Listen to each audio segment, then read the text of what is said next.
we are actually trying to democratize publishing. I thought that game development is already democratized, but I believe games publishing hasn't been democratized yet. And I believe that we will be doing this in 2023. Hello and welcome to today's webinar about how to invest in your games. My name is Luke. I'll be your host for today. We're going to have, I think, an interesting, hopefully fascinating discussion about this topic of really thinking about how to invest in your games before you would even look into getting published, for example. But we are going to talk about both of those things later on as we get into it. Now, a little bit about Yoda One before I introduce my guest for today. Yoda One has been publishing games for over 10 years. In that time, we've gained over 1.5 billion players worldwide, which is a lot.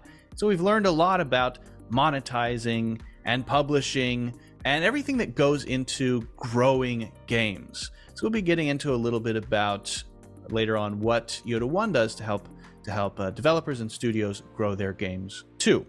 And if you want, in the chat, pop in where you're watching from and also what kind of game you make. You can put in the title there if you want as well. You can do whatever you want. Put in whatever you want. As I said, my name is Luke and my guest for today is Ferhat Baban. He is a publishing manager at Yoda One. He knows a lot about all this stuff about, well, let's say this 30,000 foot view of the landscape of mobile gaming. We see a lot of games at Yoda One. We work with a lot of developers and studios, and so we get a pretty good sense for what works and what doesn't work. So that's what we're going to be talking about. And so, Ferhat, thanks for being here. Thank you, Luke. It's very Great. nice to be here. This is Frat. As you said, also, I am the publishing manager at Yoda One. On my daily work, I get the chance to talk to a lot of indie developers, mobile game studios, and I'll be here to do my best by sharing some insights and some recommendations to the studios and developers. That's great. And I think one thing that's important is your view. So you have a pretty broad view of the landscape. So I'm looking forward to getting some of your insights. So that's just a little bit about what you do at Yoda One. Could you talk a bit about your background in games? Give a little bit more insight into you. I come from the development background, and it has been more than 3 years from now on. I have worked on both PC and mobile games, and in mobile, I have worked on casual games mostly. So right now we are working on publishing casual games. So I get the chance to talk to a lot of casual developers, and I can feel the empathy, and also I can put myself in their shoes while I'm talking to them. And that's where I come from, and that's what I'm trying to do. Great. So why don't we just get right into it? What are some of the main limits on game growth for mobile game developers? What are some of the things that they have to overcome, right, as they scale, as they grow? Yeah. I think we can start with something related to our, webinar title as well. And this is about investing in your game. And what can be a limit for game developers about this is to knowing when and where to invest. Because both during and after the development of your game, you should invest your time, invest your money on it. And if you don't know where to invest, your money might go wrong, and the success might be a huge waste. Yeah, completely. Yeah. Okay. So, what are some of those specific things, knowing where to invest? Are there any things that are, roadblocks to that early growth? Yeah, sure. I mean, yes, you are developing a game and you are probably passionate about it, but probably, I'm saying probably because I don't want to, hurt some feelings. You are not the only one working on that genre or that concept. and probably somebody else might have been worked on that type of game before, and it probably achieved some success because there are lots of successful games out there in the mobile games market, Right. especially. So you should know your benchmarks, and you should know what they have tried, where did they get the success in the first step, and you should follow their steps and try to map out your own roadmap. So that's essentially just saying know where you are and know what's around you. And I guess that would Yeah. include something like knowing what other games are out there that might be kind of like yours, not being isolated, right? Being realistic about your starting point, essentially, right? Yeah, absolutely. Absolutely, Luke. Okay. So, I mean, are there any other things that you've seen kind of impede that early growth before we get into some other topics? Yeah, I think especially re related with the recent developments in the mobile games market, we can name a couple of things about, content, because sometimes developers get the chance to achieve a lot of players if something goes viral in social media or something. They get tons of organic users, and there's a huge growth in their games, and this is something a developer or publisher can think of.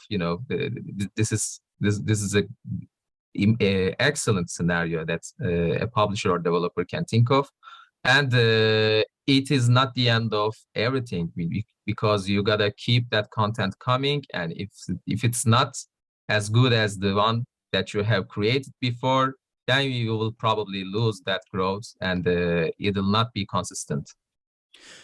That makes sense. So particularly as you're growing, if you're not putting out fresh content to grow that audience, not just keep your audience, but grow it, and Yeah. also if you're not aware of your benchmarks, as you called them, then Hmm. you're gonna be facing an uphill battle, essentially. Yeah, that's Yeah. what I'm talking about. Yes. Well, maybe we can talk a bit about I mean, I want to get into really the specifics in a moment, but maybe we can start from the mindset. I think that's important. I think it's often overlooked of what sort of mindset is the right mindset. So, you know, we're a pretty big publisher, right? So from Yeah. a standpoint of a big publisher, sort of looking at all of the games that we see on a daily basis, all of the developers we talk to on a daily basis, what differentiates the ones who are doing really well and succeeding from the ones who are just kind of floating along and maybe not really seeing that growth from a mindset point of view?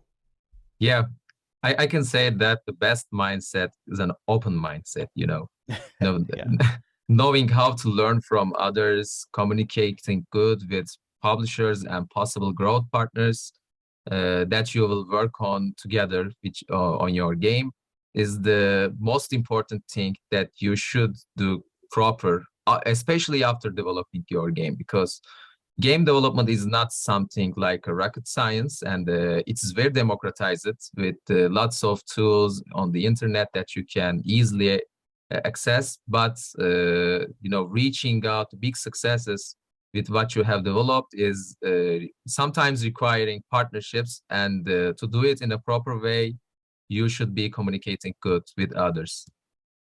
so essentially not seeing yourself as an island, but making as Yeah. many connections as you can, making connections with other developers, working with other developers, collaborations, things like that. Yeah, because that can be count as well, because exchanging ideas, being part of some communities always helps, and you can get the chance to learn a lot of new things that you don't know before. Sure. Now, what about from this investment standpoint? So I guess that, in a sense, as a way of investing in your game, to we could compare it to, well, you would want to get to know or connect with people in the investor community, so you would want to make connections there. So we could make that comparison, but from a the standpoint of your attitude, right? how should you approach this idea of investing in your game? Yeah. In the early stages, the most important thing when spending money on a game is iterating, iterations. You should be testing lots of stuff to know what players are attracted for, and hearing what players say, analyzing feedback, reviews, and looking at your store page in a consistent way is very important, and will navigate you when you are investing in your game. That makes sense. Okay. So let's maybe we can get into some specifics, right? How do you do this, investing in your games? How do we actually tackle this specifically? And I want to know, how do we think about making a game plan, right? For Yeah. allocating spending, for allocating time in particular, right? We talked about these sort of things more generally, but I want to talk about specifically, how do we build a game plan with time, as you said, and spending that's going to help us grow. The first thing that you will know about your game is the CPI. If you have even before completing the development of your game, and this is very useful to test some concepts, different stuff like graphics and colors, user interface. You must know what your CPI is before talking to different partners, and this is only possible if you were to invest in testing your game. Spending money on marketing and social media will be difficult for indie developers, and that's why they need help. And when you are looking at your benchmark games, your biggest competitors who are also successful, and for example, you see them, they are very active on Instagram, take as an example, and you are trying to do the same, but you are realizing that you are lacking that manpower. You don't have time for that while developing the new content for your game. Then you will be knowing that you should find a partner who are also good at community management, not just look for a publisher who will be there for you by doing UA or helping you with live ops, because there are some strengths, there are some good points, there are some points that you are already good at, but there are some points that you are not that good enough or maybe lacking resources. Right. Okay. So that's part of, knowing when to look for help, right? Getting help Yeah, on the stuff that you're not able to do well is like having a superpower in a way, right? yeah. So what about time? I mean, what sort of stuff is costly, time costly, in terms of, uh, you know, this could be a dead end or a waste of time, but people spend a lot of time on it, or this is what you should be focused on. How do you allocate time from this sort of invest in your game point of view? Yeah, I mean, it usually depends on the developer profile, because some developers are dedicating their full time on developing games and trying to make a business out of it. But some developers are working on games on their free time after they complete their day in their full time job.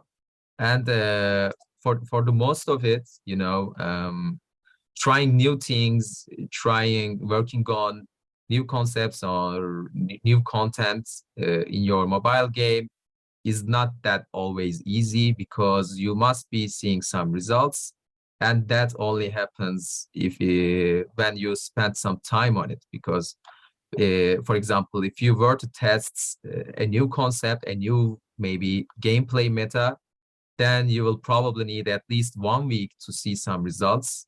And in the end of the day, this might be the wrong thing that you are going to do.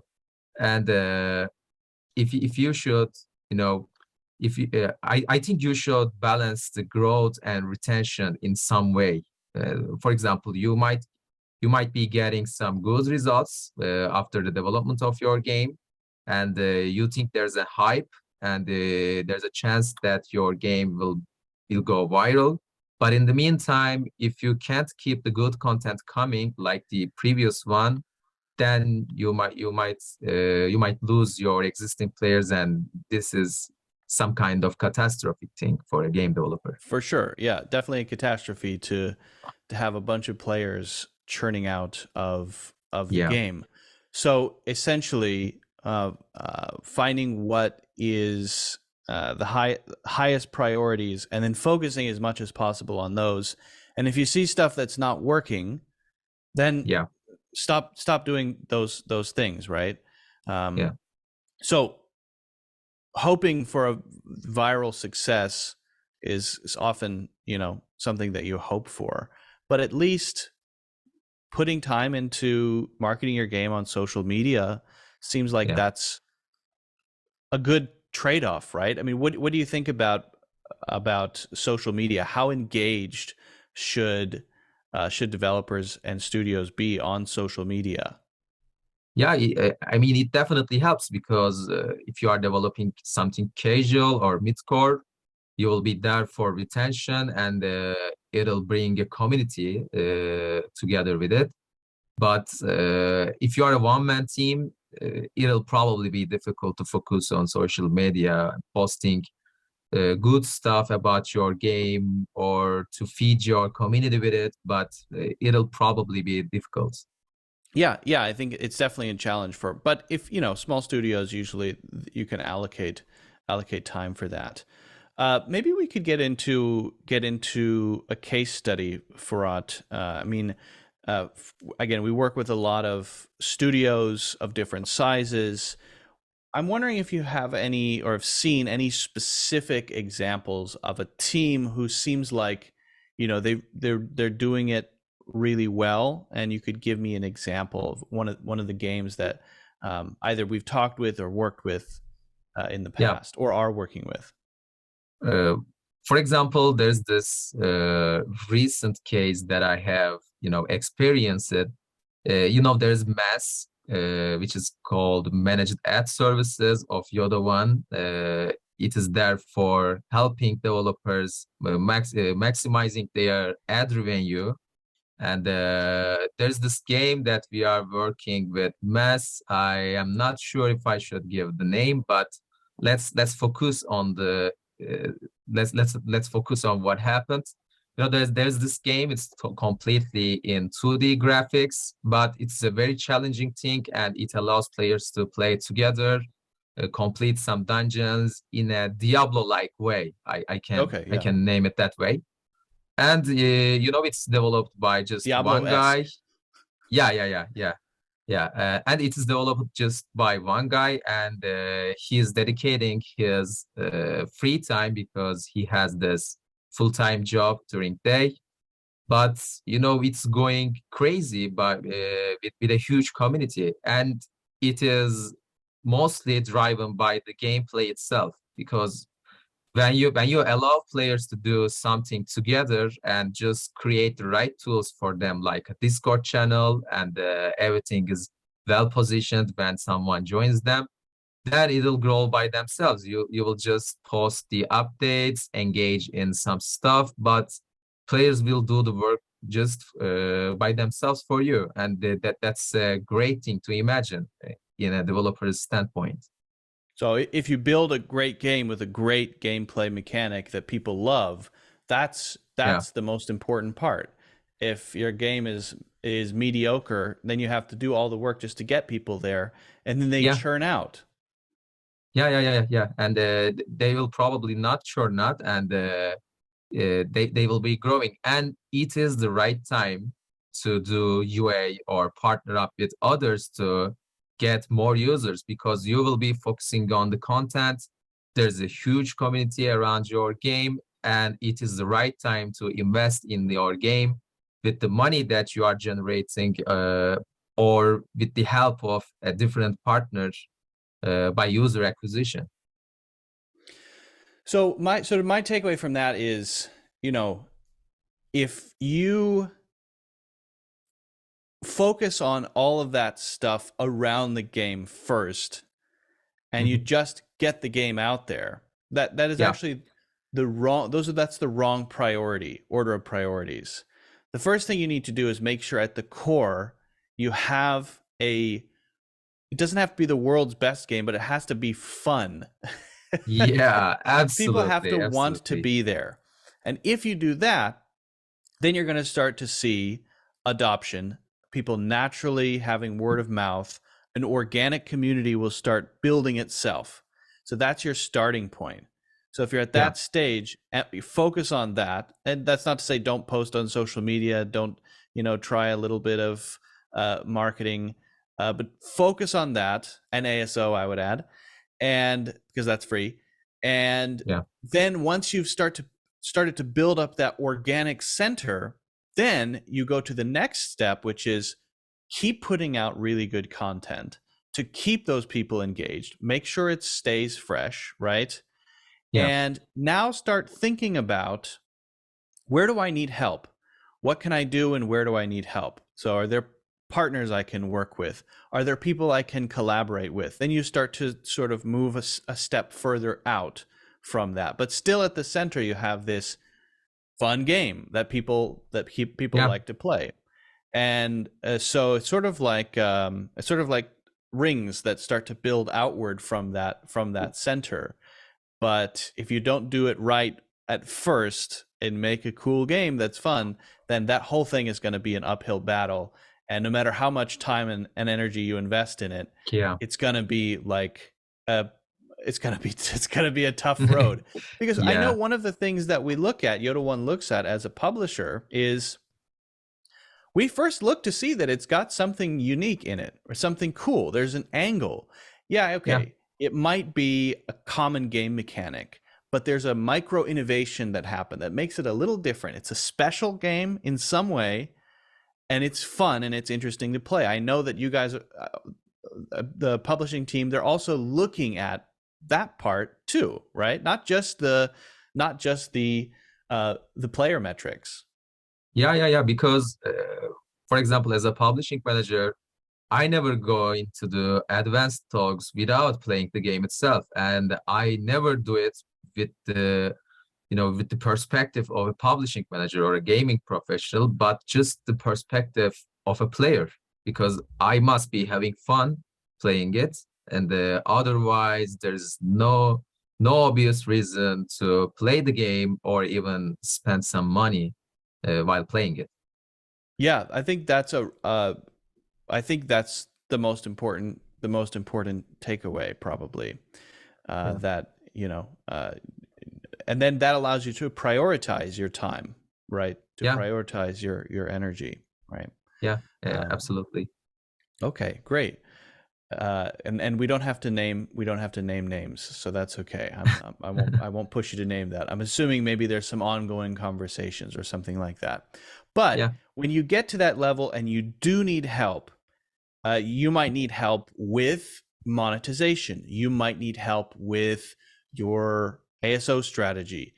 Maybe as you start to work through this stuff, you start to realize, I actually am not sure about how to do ASO really well, or we've tried it and it's not working.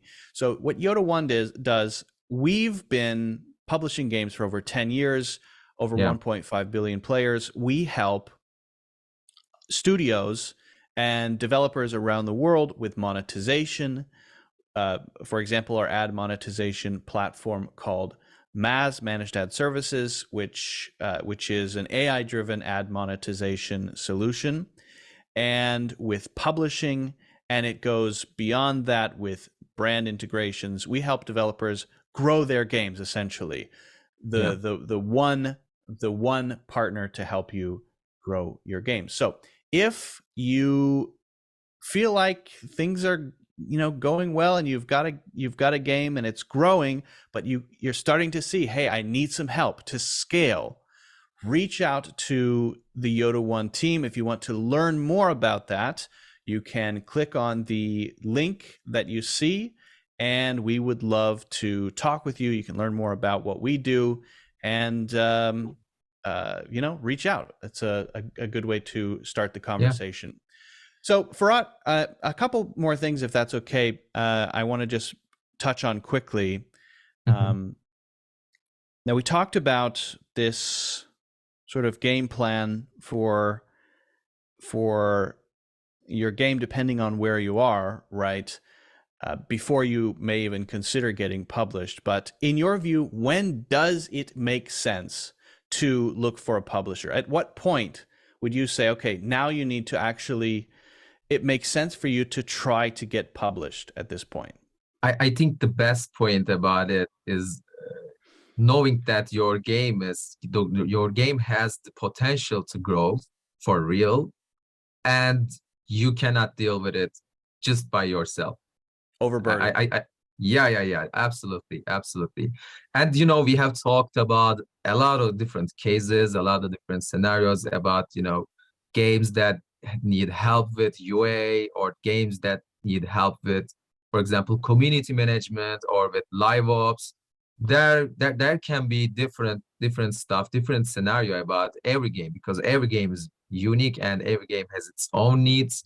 And that's what we are actually trying to understand and trying to come up with a new concept as Yoda One recently, because we know that every developer's need is different, and we are trying to uh, create a concept where we can be a help of developers in different options, not just by doing full stack publishing and taking care of a lot of stuff, but sometimes a developer might be the better part about doing something specific. For example, live ops, if they are already good at it, if they are already doing perfect, why you will be there to take over everything related live ops? Then you must be focusing on what the developer lacks. And the concept of full stack publishing doesn't always work, and that's what we are trying to do. And we are actually trying to democratize publishing. I thought that game development is already democratized, but I believe games publishing isn't democratized, hasn't been democratized yet. And I believe that we will be doing this in 2023.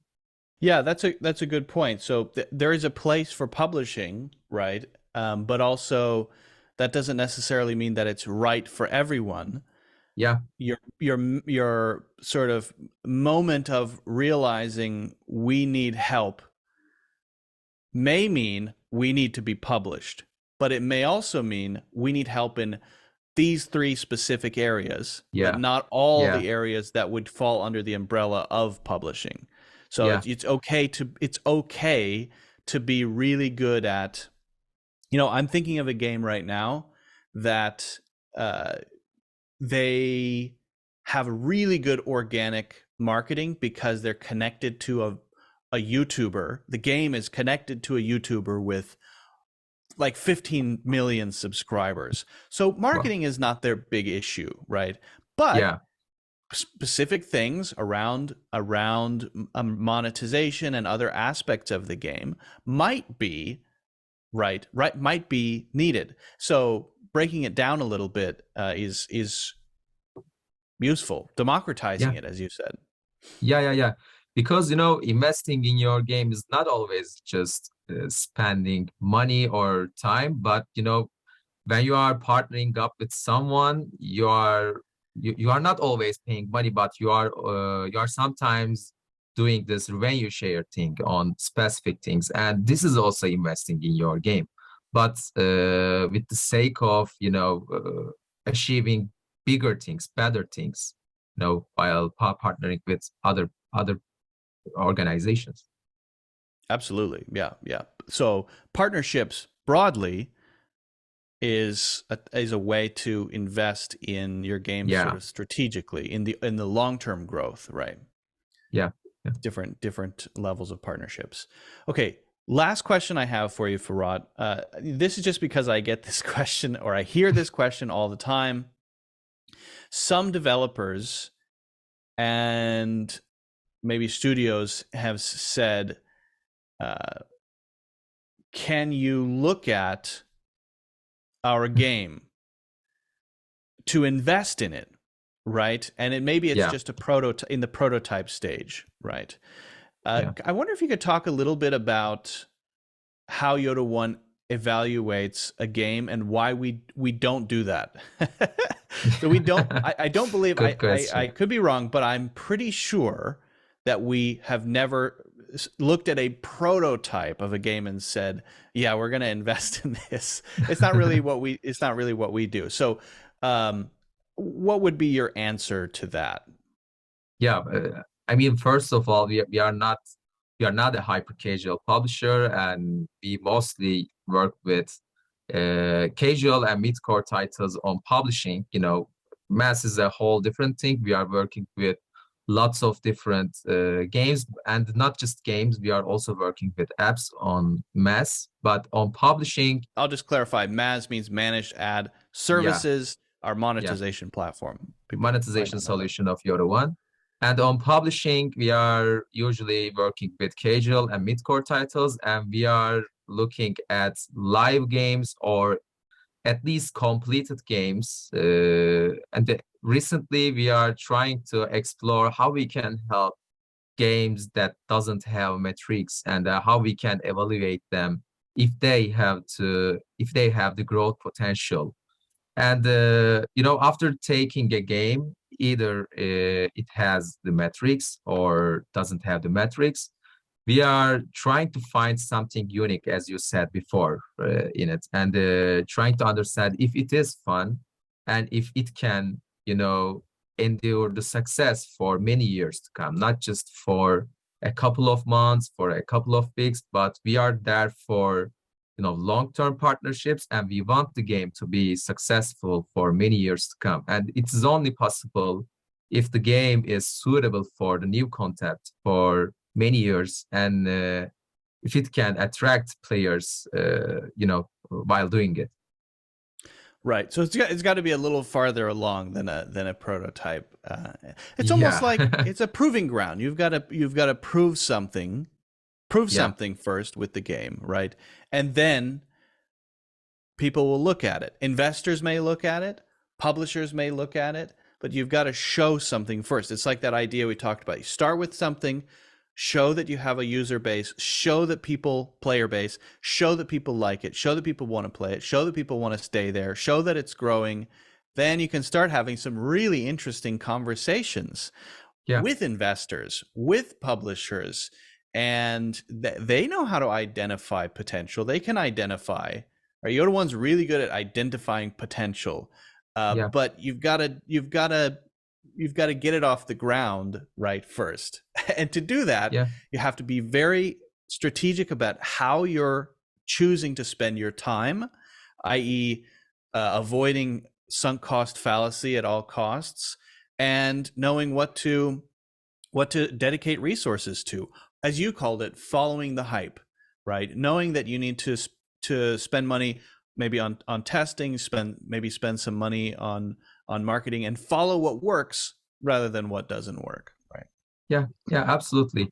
I mean, if we see something interesting, and even if the game is not completed yet, we are always staying in touch to hear about upcoming Yeah. updates and all the new stuff regarding it. And you shouldn't be afraid of, talking to publishers or other related partners when you start building something, because it's always good to exchange some ideas, hear some suggestions. There's this saying in the entrepreneurship umbrella: you gotta hear 100 of no's before hearing yes, but that yes is not something magical, and you must learn something from that no's before Right. hearing Yeah, that absolutely. yes.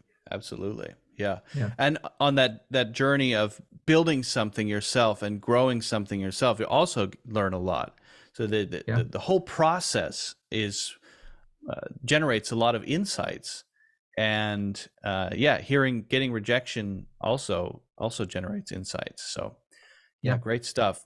And yeah, as you said, having conversations, that's something that we'd love to do, and that could mean conversations about monetization, about specific things related to publishing or aspects of it.